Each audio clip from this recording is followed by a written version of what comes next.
Hi YouTube, how are you doing? I'm having a pretty good day, not too bad. Been a little fumigated, but when you burn wood, that's, what to expect. Funny that these don't bother me, and I used to love wood smoke, but I don't know, it seems to bother me more. I'm allergic to it, so I'm allergic to wood products, so I don't know.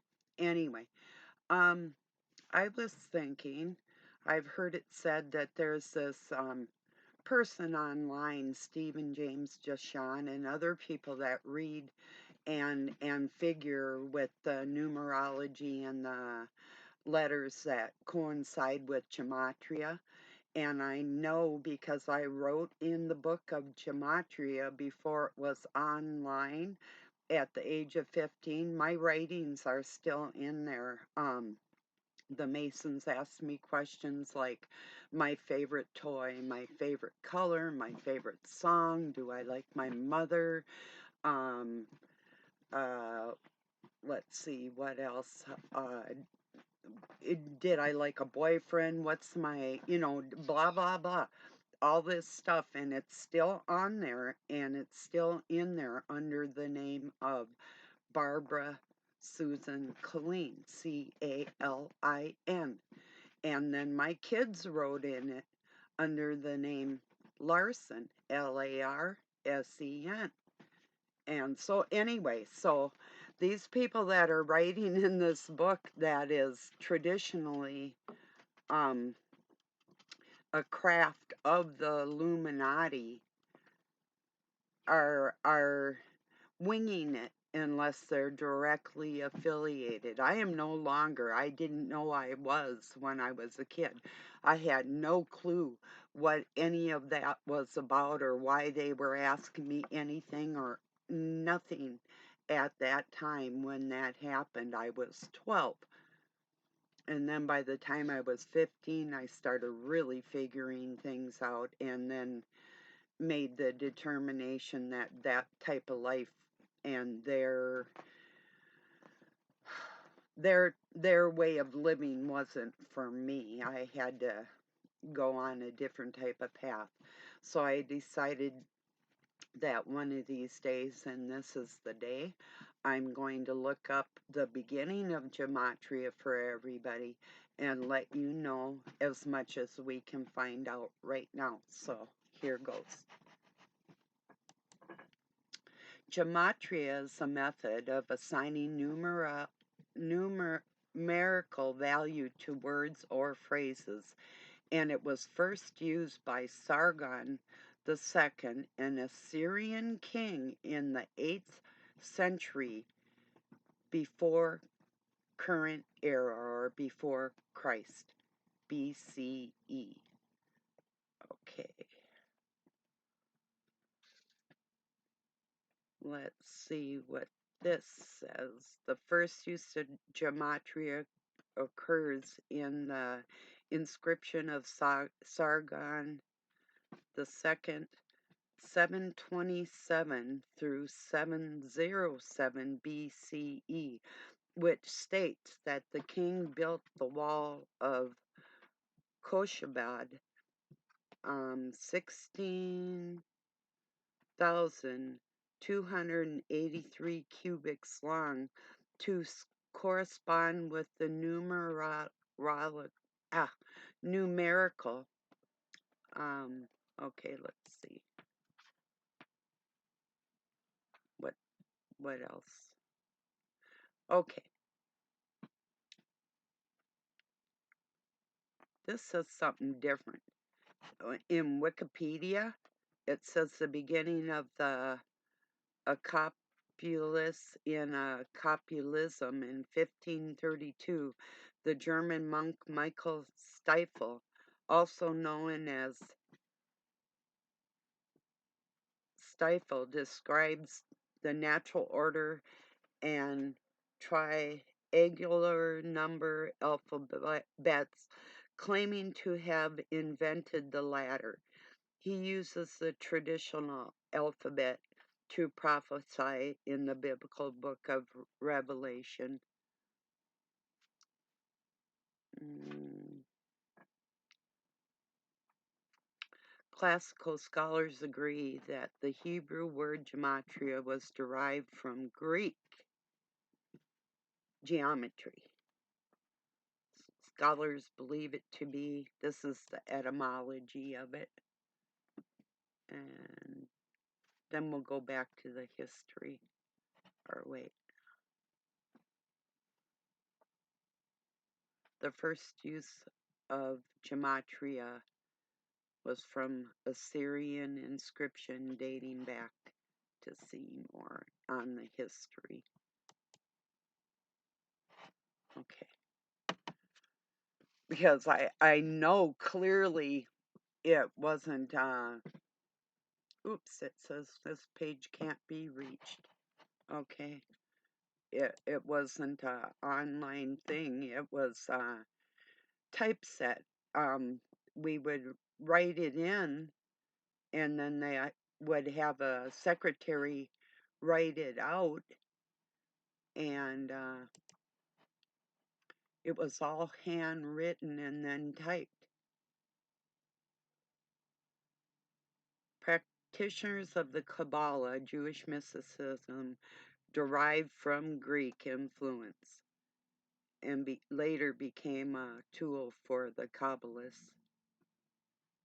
Complete Idiot's Guide to Gematria. Everything you need to know about gematria. So it was Greek. It was Assyrian, which would be like Arabic and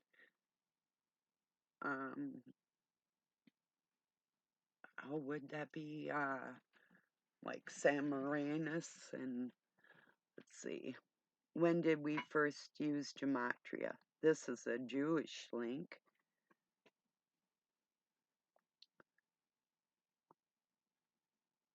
Okay, we're just learning here together, whatever they say here. And I'm not going to read what Wikipedia said because they already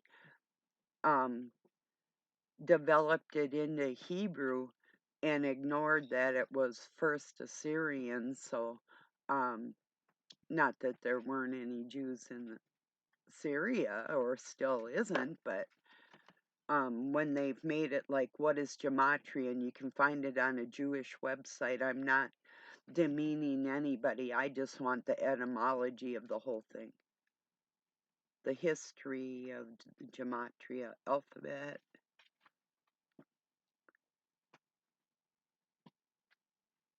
Examples of it, meaning of it in Hebrew. No, we don't want that. We want to go before, pre-Hebrew. And now all this is going into Hebrew. It forgot about Sargon. Let's see, I'm going to try to go to this link again that tells about its history. That's what we, and it says, can't reach this page. Why? Why can't we reach this page? I don't want to read it off of I'm not reading Wikipedia shit. I do, but I'm not gonna on this because it's already a lie. So let's see if I can find something else. Bastards.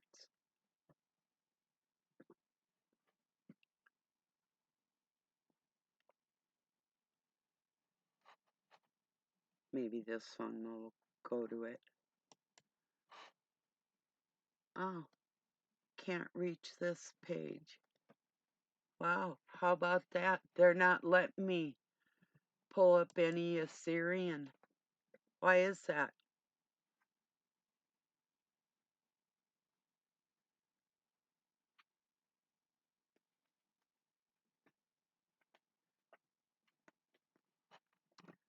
Yeah, okay. I'm not going to Wikipedia. That just flat. That's bullshit. When it goes into the Kabbalah, I wanted to know more, but I can't uh let's see.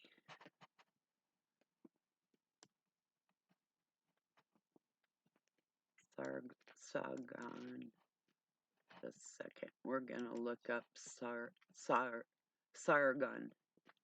the second and see what that says. Because it wasn't Jewish, that's what I'm telling you. It was Greek. Pre-Hebrew. The same with most of the scriptures in the text that they changed. And now everybody is getting on board with this isn't doing it. Come on. That there's added vowels and letters to the Hebrew language to change the words in the scriptures. You're going to hear that more and more because people are becoming more aware of that. And what I said from the beginning is the absolute truth. So I'm going to start.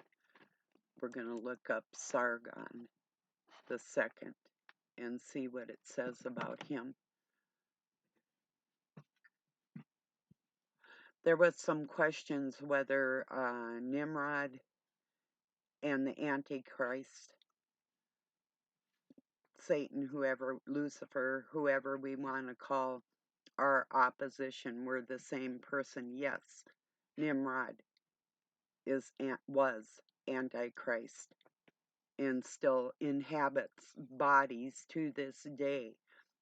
They're trying to resurrect the one that they found in Afghanistan, the body of him, but that's not going to happen. They don't have to do that. He is already alive. He's always alive in somebody. The same with Christ's spirit. Always. Well, cheers, everybody. It's pulling up here. It's trying to.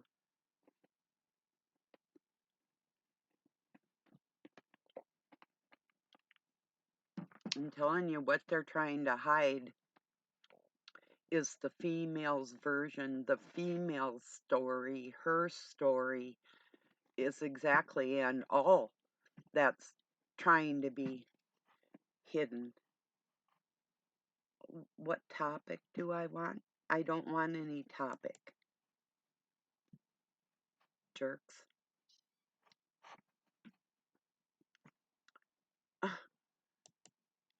This is ridiculous.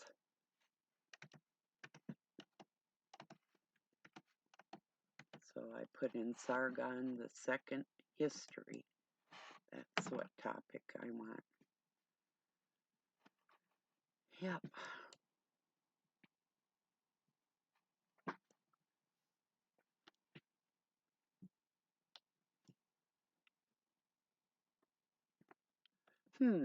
Can't reach this page. Why is that? I can't find anything about the inventor of gematria. Isn't that odd? Hebrews, isn't that odd? That something that was Assyrian, like the scriptures, were turned into something else by somebody else. Isn't that a little weird? Yeah, I think so. This is starting to fry me out. I'm not going to get too fried, though. I'm not going to let it upset me. It just figures, you know, when you go and try and research something and your page can't be, so it was there, but it was scrubbed, so we can't discuss this and say, hey, aha, we're not anti-Semitic. We just don't like that you changed everything for your benefit. That has nothing to do with anybody's culture except for the people that you're fucking over. And that's that. So these people took a craft and started making it their own, like Robin's Hood calls it, put the H for Hebrew, and it's also H for hocus pocus. That's true. That's exactly what it is. Like they can write something in there and either predict the future or no, what it actually is a documentation of the family's bloodlines and like what was my favorite color when I was 12. You know, that's what it was meant for. It was meant to documentation for marriages and that type of thing, like births of babies, and um, it's a ledger put to letters. So, yeah, it's satanic. There's no doubt. And it's gotten worse. And still, this is not pulling up Sargon the second history. Now, why wouldn't I be able to pull up an Assyrian king's history? That's, uh, yeah. I'll wait a little bit. It's still loading, but it's on that page where it says that it can't be, you can't get to it. They're not letting me. I'll go back a minute and see what we can do. Excuse me.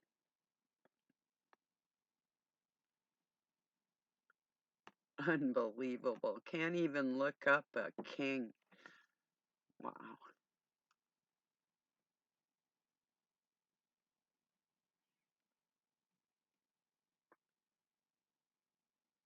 What I'm telling you is the truth, and and it exactly. Um, let's see.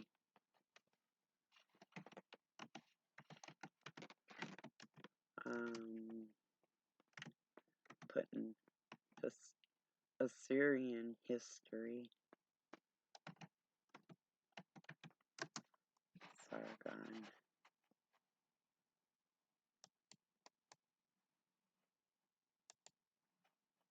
A second. Let's try that. For some reason, and if this pulls up empty, they really scrubbed this. Just give us a little tidbit of the truth, and that's it. Ah, okay. Here's a little more.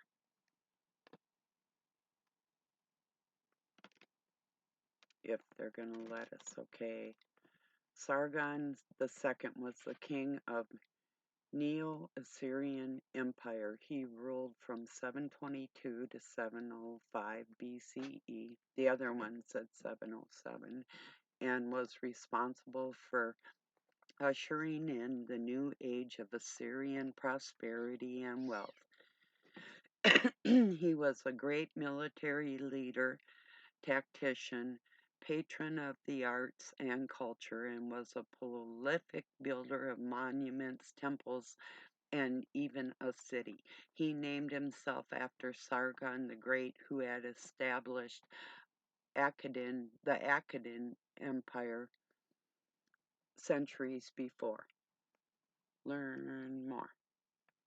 Campaigns of the Assyrian. Was Sargon a king?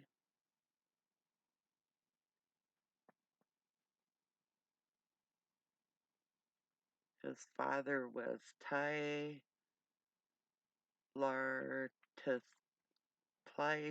the third. Sargon was Vax in Britannia.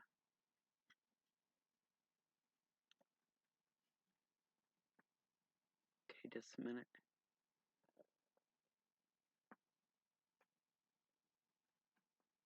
Comes from the bloodline of Isaiah. Okay.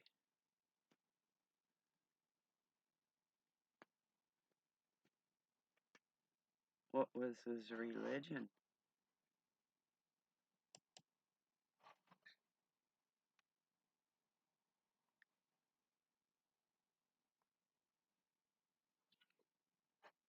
Wikiwan? Oh, that's a. Oh, forget it. Okay. Learn more. Let's see.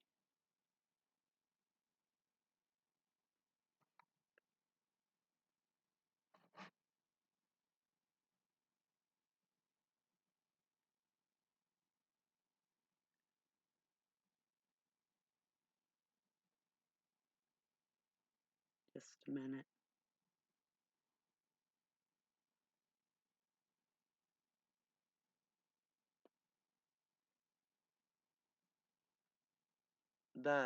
The sculpture of Sargon looks just like the ones of Enki and the Egyptian one's the Inky with the fake beard and stuff, and because that's what they did.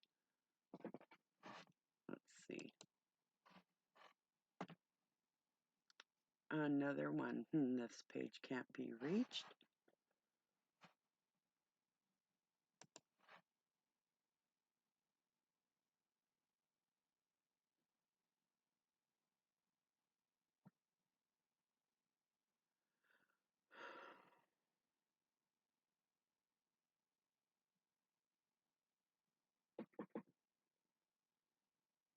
The land was called Akkad.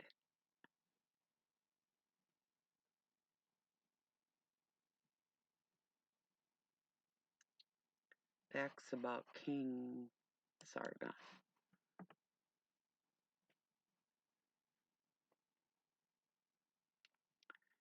Because I was of the belief that Nimrod created that, and I'm thinking that they are the same people, and this is not pulling up. These creatures are not letting me get any information on this for some reason, so we can't make some connections here.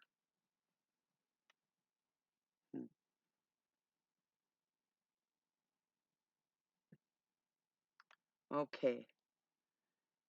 He chose to reside at Babylon and entertained the envoys of other kings and nations, including King Mida of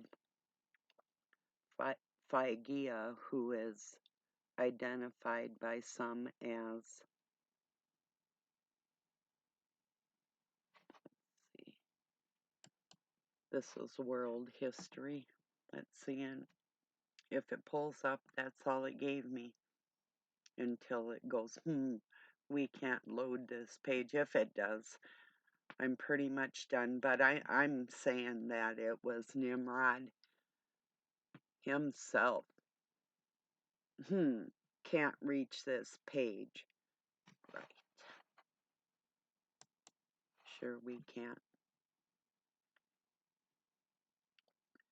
Says, having conquered the south, Sargon II marched to Babylon and claimed kingship. He now ruled all of Mesopotamia, and all Assyrian Empire was at its greatest expanse and wealth and might to date. He chose to reside at Babylon.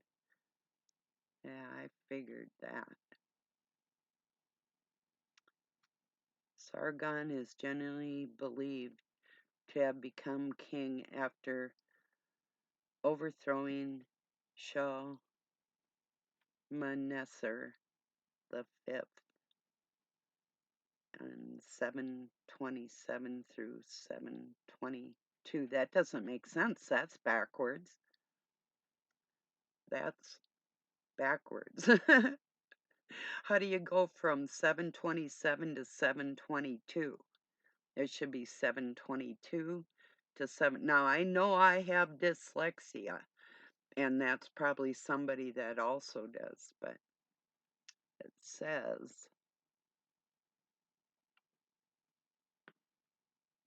probably Shalmaneser was probably his brother and is typically considered to be founder of the NE. numerology, numerical gematria. But no, that's Wikipedia.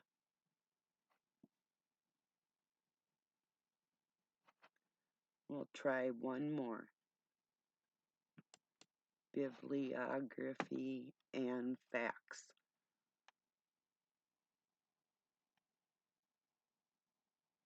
Then it tells me to run a network diagnostic to get help with these pages that won't load. That's not the problem. The problem is them hiding these documents from us.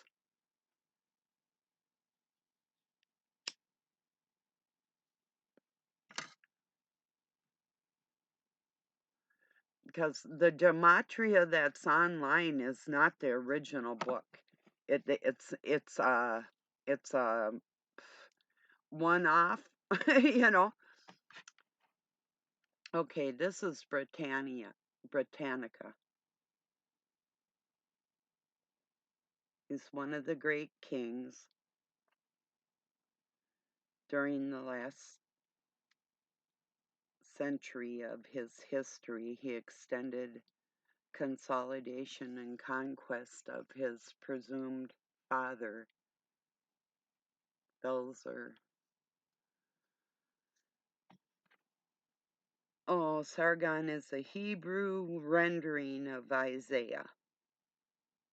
Assyrian Sharukin, a throne name meaning king.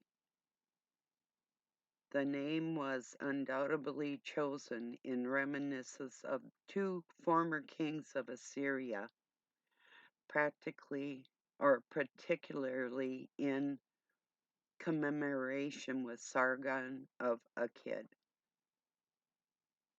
Although Sargon's ancestry is partially veiled in mystery, he was probably a younger son of Tiglath-Pileser, consequently a brother of his predecessor Shalmaneser V, who may have died ignominiously or may have been disposed.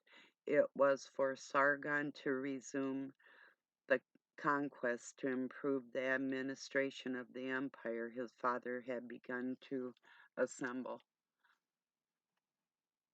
Upon his ascension to the throne, he was faced immediately with three major problems dealing with the Chaldean and the Armenian chiefs in the southern parts of Babylonia, with the king of Urartu and the peoples of the north of Armenian highlands, and with Syria and Palestine, by and large. That's some odd words, isn't it? By and large reminds me of these men in these dresses nowadays. I'm by and large. Okay, back to the reading. By and large, these were conquests made by Telgarth.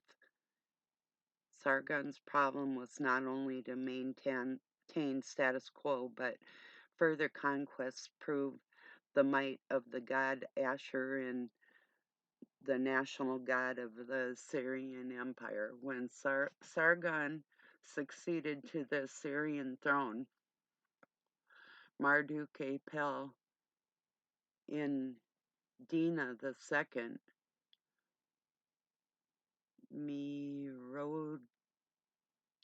Merodach, and Baladan of the Bible, a distant chieftain, and Chaldean tribes in the marshes of the southern Babylonian, committed the description of his victory over the invading Assyria's armies in 720 BCE to the writing on a clay cylinder.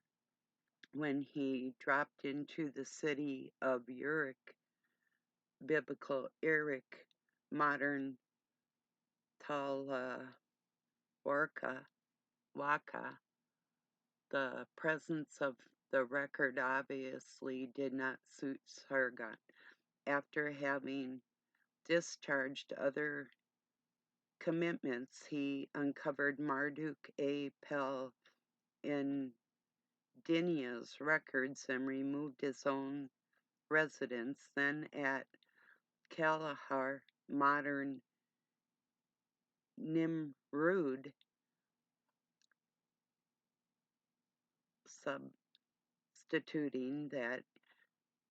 substituting what had been described as improved vision that was more to his liking. Okay. The extant texts reveal little about Sargon himself, with few exceptions. Ancient Mesopotamia rulers have left no documents to which to write an actual bibliography, or biography, rather. No personal documents survive from Sargon's reign, but it seems fair to assume that the phraseology is uncommon in the inscriptions of the Assyrian kings found in his text must have met with his approval, even though it is uncertain whether such phases, sometimes turning into what is obviously poetry, were in fact conceived by Sargon himself or ascribed to him by his historiographers. The discovery at Nimrud, RUD, of a series of omens, the texts which were written in cuneiform on beeswax, encased in ivory and walnut boards, and marked as being the property of the palace of Sargon. Perhaps also throws some light on Sargon the man.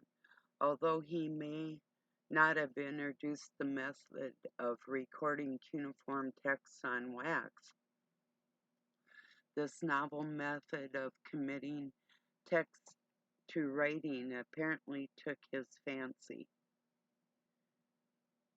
Okay, just a sec. This assumption tallies well with the interest he took in engineering projects undertaken in the cities he conquered. Sargon's palace at Dur-Sharrukin, modern Khorsabad, was dictated in 706 BCE, less than a year before he died.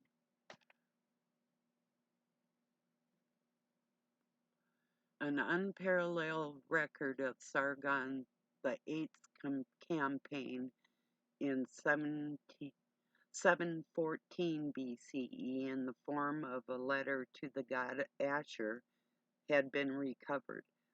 According to this letter, Sargon in 714 led Assyrian armies from Chalkah, which at the time was still in his residence, into the areas around modern El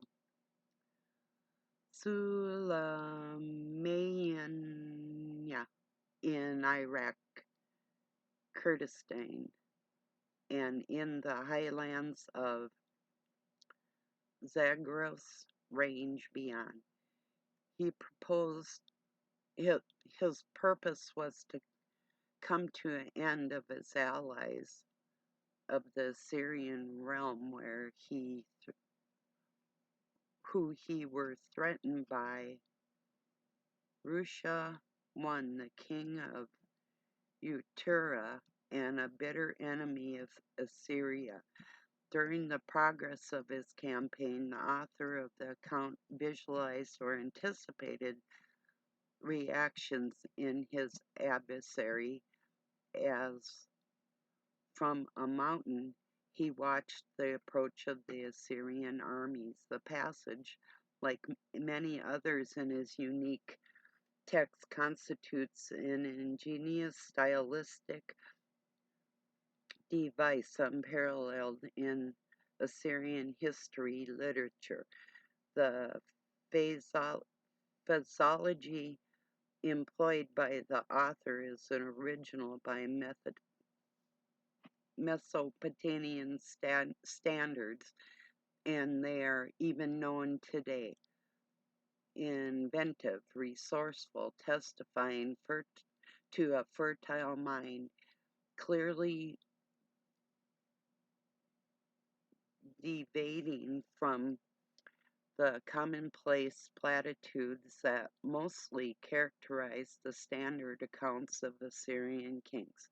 Whether or not Sargon himself is responsible for wording of this narrative, it is to his credit that an account of this nature emerged from his and chancery with his approval and endorsement.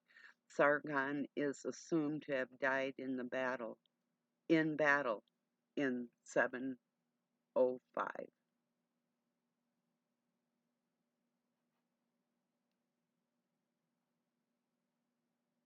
So that's about what we could find on the creator of gematria.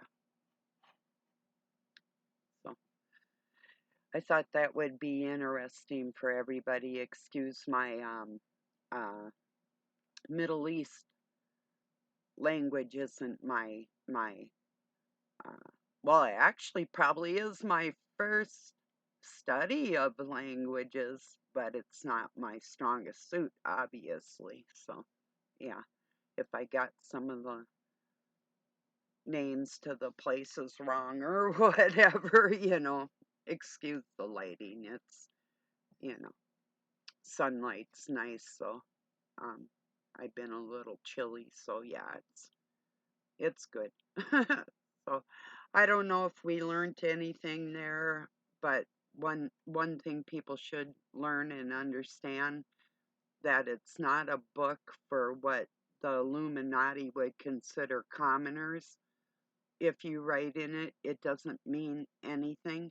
And if somebody else writes something in there about you, it doesn't mean anything. It's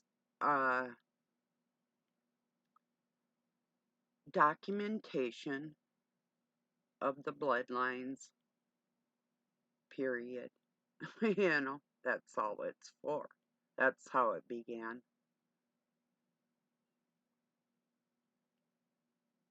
Yeah, it correlates with the codes in the Bible and in the Webster's dictionary. And then you can figure out the numerology. And if you study numerology, like if you uh, make uneven numbers whole, and different tricks and tactics that you use in numerology, you can figure things out, like with birthdays and different things. And it is a science in that respect. And yeah, gematria is dark art. It's a dark science used by people with that craft to get money from people, basically. It's like it is a hocus pocus type of thing in that respect. It doesn't mean anything. Do you know what I mean? Like Satan and Christ have the same, and the Virgin Mary all have the same numerology, like 914, 1614, 1628, 248, 222, and 666. These numbers are all correlated with all those people, all those figureheads. What that's not the mark of the beast. That's in gematria, it means something entirely different. So um, it's those with um, inner knowing is what those numbers mean.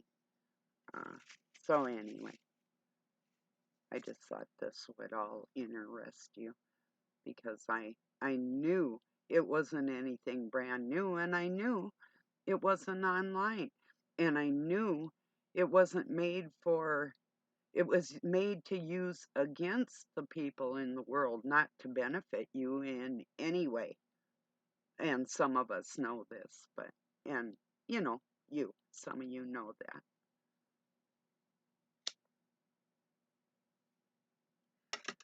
So that's probably about it. Maybe I'll pop over on my Facebook and read a little bit for you and see what I got up there today. And then I'll close it down. Give you a little more time here.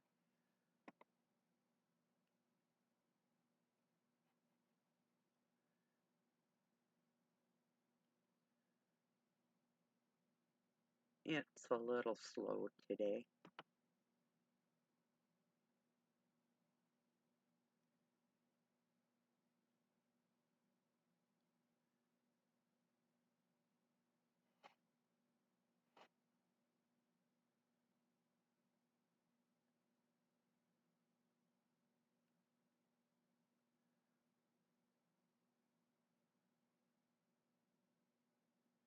There's a new variant, according to whoever, if you know what I mean. Things we can't talk about. Oh, why shouldn't we be able to talk freely because somebody owns a platform and they're working for the dark cabal? So that makes it what? Illegal if we say something? Yeah.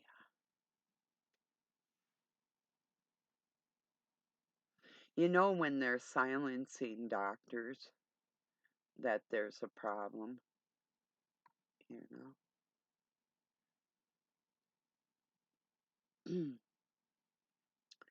This isn't wanting to pull up here either. Not yet. Last night at 1 o'clock in the morning, these little kittens decided it was playtime. Yeah, good time. For them, it was a good time. Okay, we pulled up here. Cheers to all the folks who do their own research in an age of information. Ignorance is a choice. For the turning away of the simple will slay them, and the complacency of fools will destroy them. Proverbs 132. I wrote on top, I do not comply.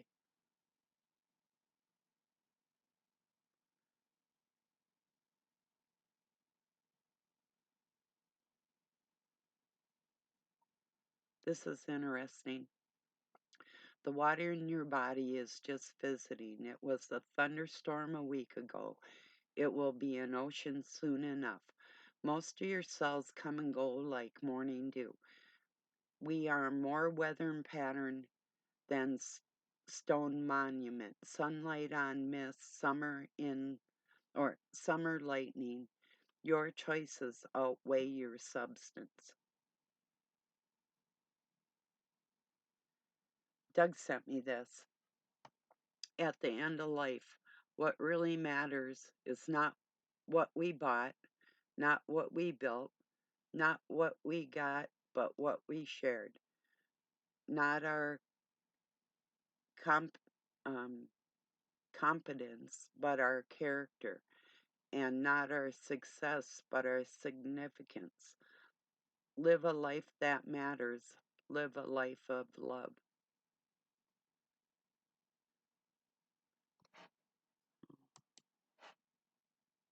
I could say more about that, but That's enough.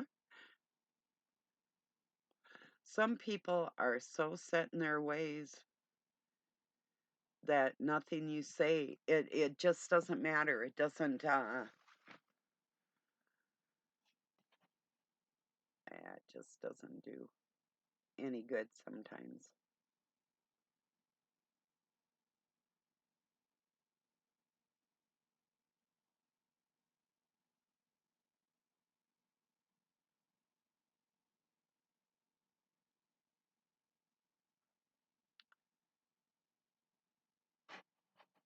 Yeah.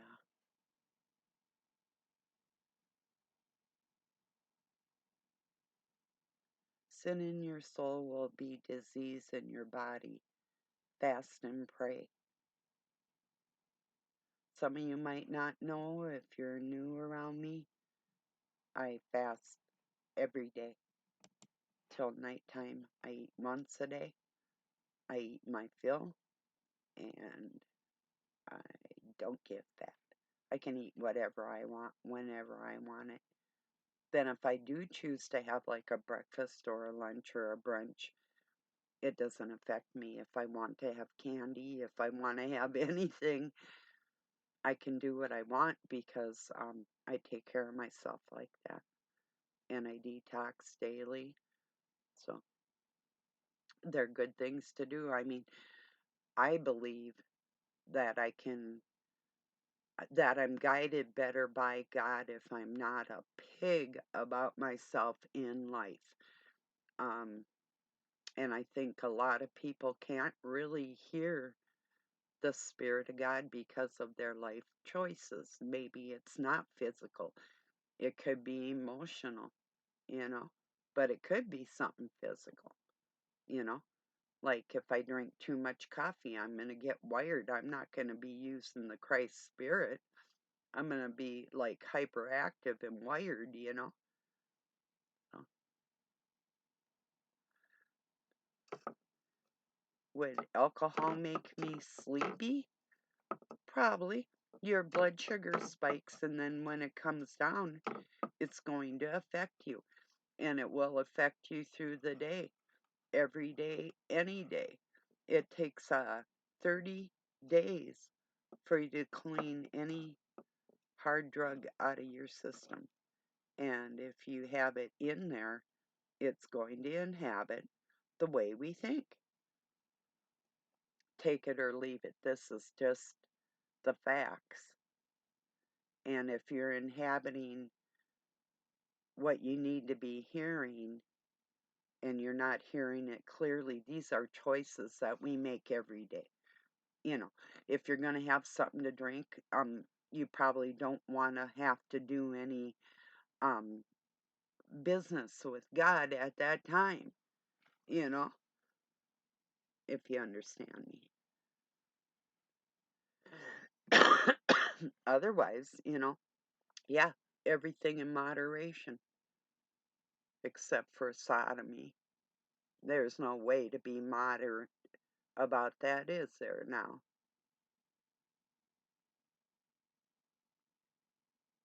And more doctors need to really speak up. See, they're not going to get into demon transfers and cells combining cells and germs within our bodies and actual um, DNA, how people's DNA can actually mix and it actually spiritually affects you. Um, what doctor is going to get up there because he wants you to keep coming back to him is going to tell you that, look, this, okay, they can't talk about spirit, so they're not going to tell you this is bad for your soul, but they're not also going to tell you this is bad for your body and this is what you can do to guard against these things, the dangers with same sex relationships, with uh, the two different genders, whatever. There's different things that we do in our lives to our bodies that affects our soul. that doctors aren't going to dig and dive into to help people because they don't care. They'd rather keep their business than talk anything about spirit. If they can't, spirit is one of the parts of our being. There's three different parts, the physical, of course, and the spiritual, and the combination of the two. Uh, it's got to be combined as a whole thing for the mental health care and the physical care of a human being. It has to be combined as that third thing altogether, that they're not addressing it. That's what makes up a human being. We are part spiritual. It's just the foolish people that will say there is no God so they can keep sinning more than the ones that say there is a God, but this is acceptable. No, whatever, you know.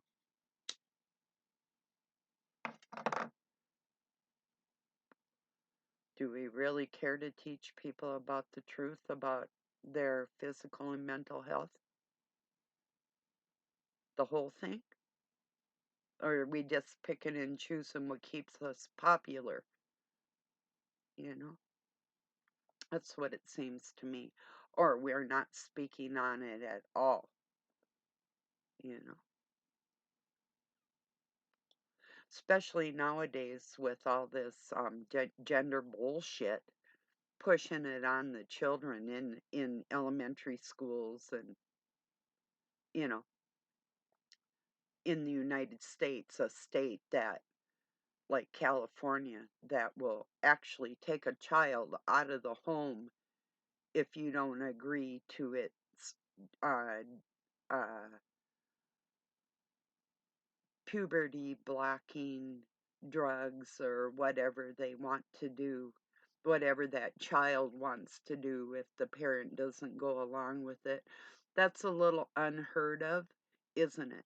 Well, it's heard of now. They're trying to normalize it everywhere, you know. So your child can just tell you what it wants to do in your home. And if you don't agree with it, the authorities are going to come in and penalize you and take your child out of your home. That's too much power that is given to the establishment, you know?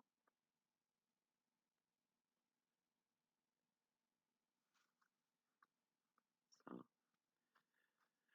yeah, I just can't make some people understand the dangers to others' souls and the innocent people that are going to be ruined by adults that are ignorant of the whole thing. It's like so many people say they care, but they just really don't care enough to speak on it. Or if they do, they don't even know where to begin. You just have to begin. I'm sure there's parents that are listening to me right now that are thinking good for her. At least somebody's actually talking to me about this where I was upset. There's some normalcy in the world left. Is there anywhere? Anybody else?